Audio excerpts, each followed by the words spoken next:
আজকে তোমাদেরকে autonomic nervous system সম্পর্কে কিছু কথা বলবো।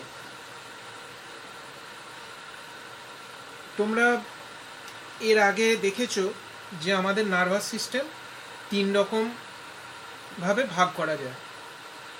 একটা সেন্ট্রাল নার্ভাস সিস্টেম, একটা অটোনমিক নার্ভাস সিস্টেম, আর একটা পেরিফেরাল নার্ভাস সিস্টেম।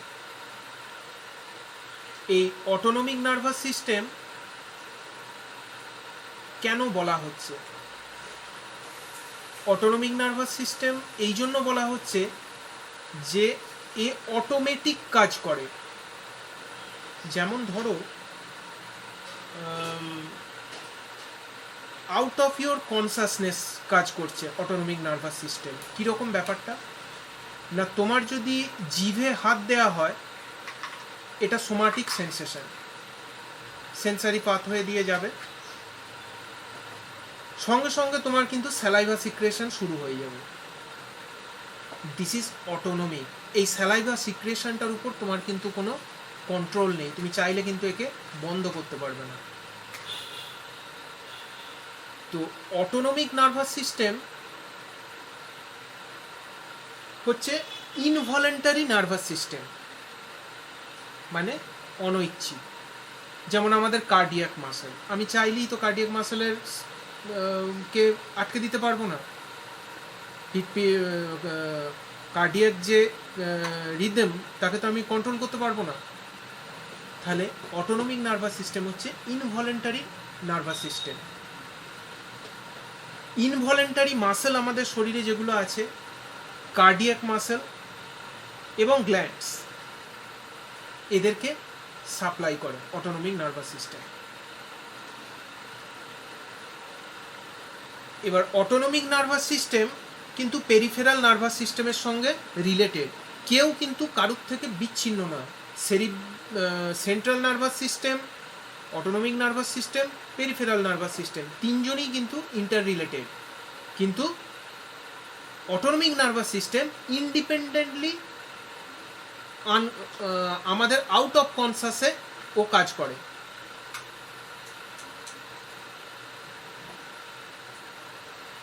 কোথায় অটোনমিক নার্ভাস সিস্টেম থাকে? Outside of central nervous system.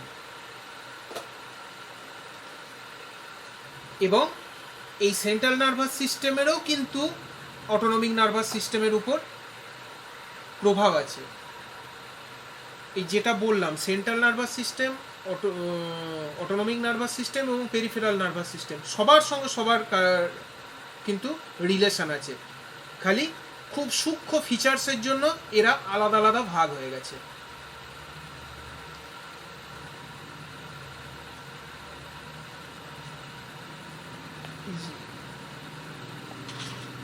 এবার তোমাদেরকে যেটা জানতে হবে সেটা হচ্ছে গ্যাংলিয়া। গ্যাংলিয়া জিনিসটা কি? One nerve enter and another exit. ব্যাপারটা কি হচ্ছে? একটা নার্ভ গেল অ্যাকশনটা যাওয়ার পর আরেকটা নার্ভের সেল বডি তার সঙ্গে লাগলো, সে আবার অ্যাকশনটা দিকে বার করে দিল। তাহলে এই যে একটা নার্ভ ঢুকছে এবং আরেকটা নার্ভ তার অ্যাকশনের সঙ্গে পরের নার্ভটার সেল বডিটা অ্যাটাচমেন্ট হচ্ছে, এই জায়গাটাকে বলা হচ্ছে গ্যাংলিয়া। এবার অটোনমিক নার্ভাস সিস্টেম, একে দুটো ভাগে ভাগ করা হয়, একটা হচ্ছে প্যারাসিম্প্যাথেটিক, একটা হচ্ছে সিম্প্যাথেটিক।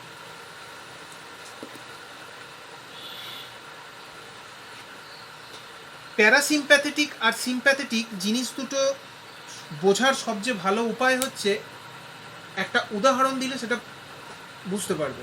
ধরো তোমার সামনে বাঘ এসে গেছে, তুমি কি করবে? প্রথমে ভয় পাবে, চোখগুলো বড় বড় হবে, হার্ট রেট বাড়বে, তোমার ঘাম হবে, এবং আলটিমেটলি সে যদি তোমায় তাড়া করে তুমি দৌড়বে। This is sympathetic. আর তুমি খেয়ে বসে রেস্ট নিচ্ছ, টিভি দেখছো, গল্পের বই পড়ছো, দিস ইজ প্যারাসিম্প্যাথেটিক। এই ব্যাপারগুলো আমি পরে আসছি।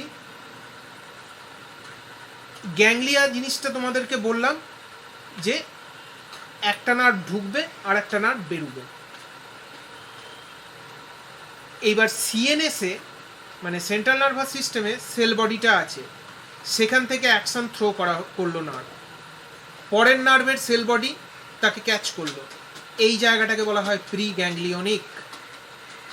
তারপর এই যে পরের নার্ভটা প্রথম নার্ভটার সঙ্গে অ্যাটাচমেন্ট হলো, তারপরও চলে গেল টার্গেট অর্গান মানে যেখানেও সাপ্লাই দেবে, দ্যাট ইজ পোস্ট গ্যাংলিয়নিক।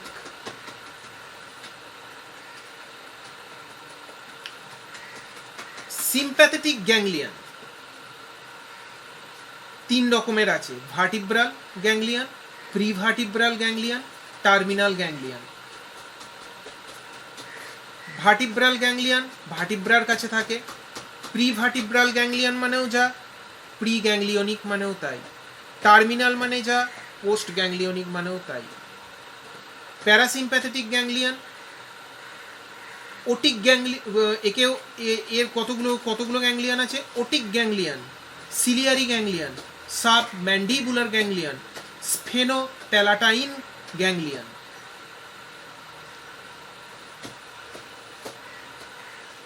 এইবারে এরা বেরোয় কোথা থেকে?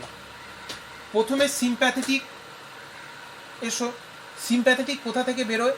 থোরাকো লাম্বার রিজিয়ন থেকে। থোরাকো লাম্বার রিজিয়ন মানে T1 থেকে T12, L1 থেকে L3, এই পজিশনটাকে বলা হয় থোরাকো লাম্বার। এর মোডটা কি সিম্প্যাথেটিকের? ফাইট অ্যান্ড ফ্লাইট মোড, যেটা বললাম, যে বাঘের গল্পটা যেটা তোমাদেরকে বললাম, যে তোমরা ভয় পাবে, হার্টবিট বেড়ে যাবে, ঘামবে, আলটিমেট তোমরা দৌড়ে পালাবে। Fight and flight. Instant reaction of body, energy তোমার শরীরে তৈরিও হবে সেই সময় প্রচুর বেশি, যে কারণে তোমার ঘাম হবে, তোমার প্যালপিটেশন বাড়বে, হার্টবিট বাড়বে, এবং সেটা ধ্বংসও হবে খুব তাড়াতাড়ি। এই জন্য একে বলা হচ্ছে fight and flight mode. Parasympathetic cranio sacral, মানে ক্রেনিয়াম থেকে বেরোয়, স্যাক্রাল থেকে বেরোয় প্যারাসিম্প্যাথেটিক। সিম্প্যাথেটিক বেরোয় থোরাকো লাম্বার, থোরাক্স থেকে, লাম্বার থেকে। প্যারাসিম্প্যাথেটিক ক্রেনিও স্যাক্রাল, ক্রেনিয়াল নার্ভের সঙ্গে বেরোয়। কোন কোন ক্রেনিয়াল নার্ভের সঙ্গে বেরোয়? ক্রেনিয়াল নার্ভ 3 মানে অকিউলোমোটর, 7 মানে ফেসিয়াল, 9 মানে গ্লসোফ্যারিঞ্জিয়াল, 10 মানে ভেগাস। আর স্যাক্রাল থেকে বেরোয় S2, S3, S4, এই রিজিয়ন থেকে বেরোয়। এর মোডটা কি? Rest and digest. এ শক্তি যেমন তৈরি করে তেমনি শক্তি সঞ্চয় করে। এই যে খেলে, খাওয়া দাওয়ার পর একটু শুলে বা একটু টিভি দেখলে বা একটু বই পড়লে, মানে কি রেস্টিং ফেজে আছো, with digestion of your intake food, যা খেয়েছো সেটা ডাইজেস্ট করবার জন্য তাকে সময় দিচ্ছ। তাহলে সিম্প্যাথেটিক হচ্ছে fight and flight mode, instant energy grow হবে, ইনস্ট্যান্ট সেই এনার্জি শেষ হয়ে যাবে। কিন্তু প্যারাসিম্প্যাথেটিক হচ্ছে রেস্ট অ্যান্ড ডাইজেস্ট, এনার্জি তৈরি হবে এবং সে স্টোর হবে। এবং এখানে আর একটা জিনিস তোমাদের বলে দিই, সিম্প্যাথেটিক এবং প্যারাসিম্প্যাথেটিক দুজনেই কিন্তু ইফারেন্ট ফাংশন, মানে মোটর ফাংশন। এদের সেন্সারি ফাংশনটা কিন্তু সোমাটিক ফাংশনের মতোই। পেরিফেরিতে কোনো রকম রেসপন্স হলো, সে সেন্সারি মাধ্যমে যেভাবে জানো যায় সেইভাবেই যায়, খালি এর ইফারেন্ট যে পাথওয়ে বা মোটর পাথওয়ে, এই দুটো খালি আলাদা আলাদা। বেশ,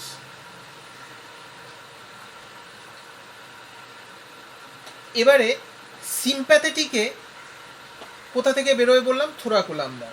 বেশ, বেরুলো। বেরিয়ে ওরা সিম্প্যাথেটিক গ্যাংলিয়ান চেন তৈরি করে বা সিম্প্যাথেটিক গ্যাংলিয়ান ট্রাঙ্ক তৈরি করে। সেগুলো কি না, ভার্টিব্রার দুপাশে ছোট ছোট, মানে জোড়ায় জোড়ায়, টোটাল 22 জোড়া এরকম থাকে, 22 জোড়া গ্যাংলিয়ান থাকে। এই 22 জোড়া গ্যাংলিয়নের ভেতর দিয়ে এই সিম্প্যাথেটিক নার্ভ ফাইবার পাস করে।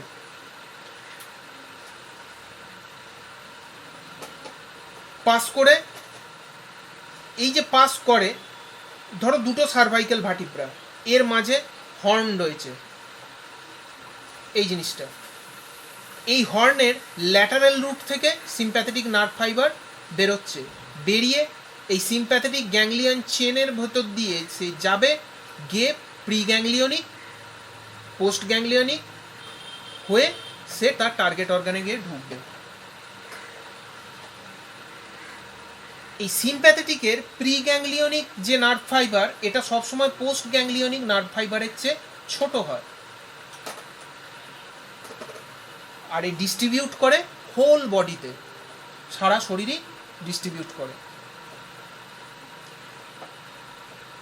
আর প্যারাসিম্প্যাথেটিক এর 80% সাপ্লাই দেয় ভেগাস। কি করে? প্লেক্সাস তৈরি করে, যেমন তোমাদের ব্র্যাকিয়াল প্লেক্সাস বলেছিলাম, এরকম লাম্বার প্লেক্সাস আছে, স্যাক্রাল প্লেক্সাস আছে, এরকম প্লেক্সাস তৈরি করে। প্লেক্সাস মানে হচ্ছে নেট ফরমেশন, জাল তৈরি করে। এর কিন্তু প্রি গ্যাংলিয়নিক ফাইবার পোস্ট গ্যাংলিয়নিক ফাইবারের চেয়ে বড় হয়। কোথায় ডিস্ট্রিবিউট করে? Brain, thorax, abdomen, pelvic. এবং সিম্প্যাথেটিক গ্ল্যান্ডেও সাপ্লাই করে।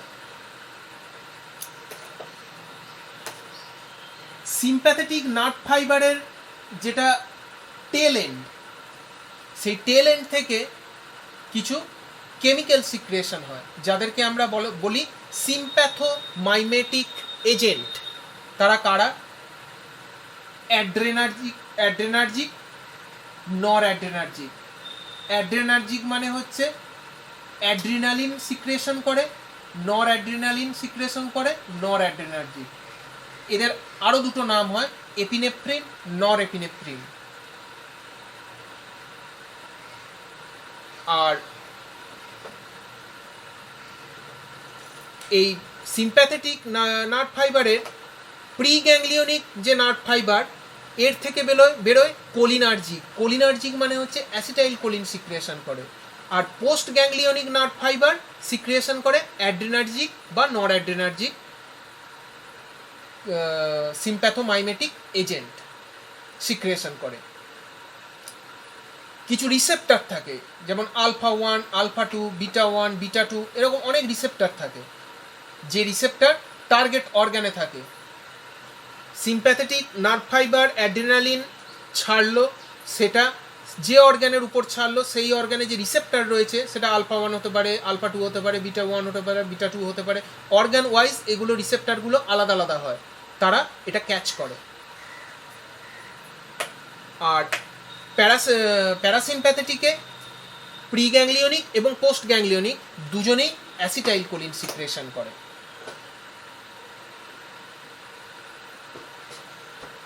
এদেরকে বলা হয় প্যারাসিম্প্যাথোমাইমেটিক এজেন্ট। আর যারা সিম্প্যাথেটিক নার্ভ ফাইবার থেকে বেরোয় তাদেরকে বলছে সিম্প্যাথোমাইমেটিক এজেন্ট।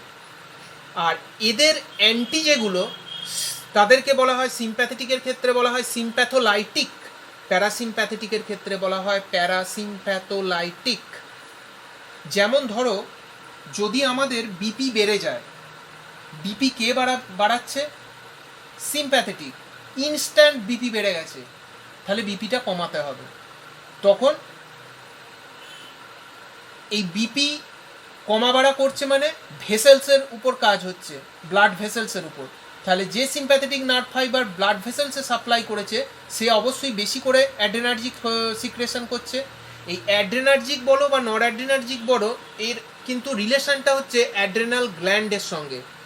অ্যাড্রিনালিন বেশি ক্ষরণ হতে পারে, অ্যাড্রিনালিন কম ক্ষরণ হতে পারে। এই যে বাঘ দেখে ভয় পাচ্ছ, দ্যাট মিনস অ্যাড্রিনালিন বেশি ক্ষরণ হচ্ছে, মানে সিম্প্যাথেটিক ফাংশন হচ্ছে তোমার বডির। তো বিপি বেড়ে গেছে, তাহলে বিপিটাকে কমাতে হবে। তাহলে ব্লাড ভেসেলসে বিটা রিসেপ্টার আছে, বিটা 1 রিসেপ্টার রয়েছে। তাহলে সেই বিটা 1 রিসেপ্টার এই অ্যাড্রিনালিন ক্যাচ করছে, যে কারণে আমাদের বিপিটা ঠিক থাকছে। কিন্তু যে মুহূর্তে অ্যাড্রিনালিন বেশি পরিমাণ সিক্রেশন হচ্ছে, রিসেপ্টারও তখন বেশি বেশি পরিমাণ অ্যাড্রিনালিন টানছে, তাহলে বিপিটা হাই হচ্ছে। তাহলে কি করতে হবে আমাদের? এই রিসেপ্টারের মুখটাকে বন্ধ করে দিতে হবে। বিটা ব্লকার, এগুলো এক একটা ড্রাগ হয়, বিটা ব্লকার দিয়ে এটাকে বন্ধ করে দেওয়া হয়। এই হচ্ছে তোমাদের এএনএস বা অটোনমিক নার্ভাস সিস্টেম সম্পর্কে একটা জেনারেল আইডিয়া।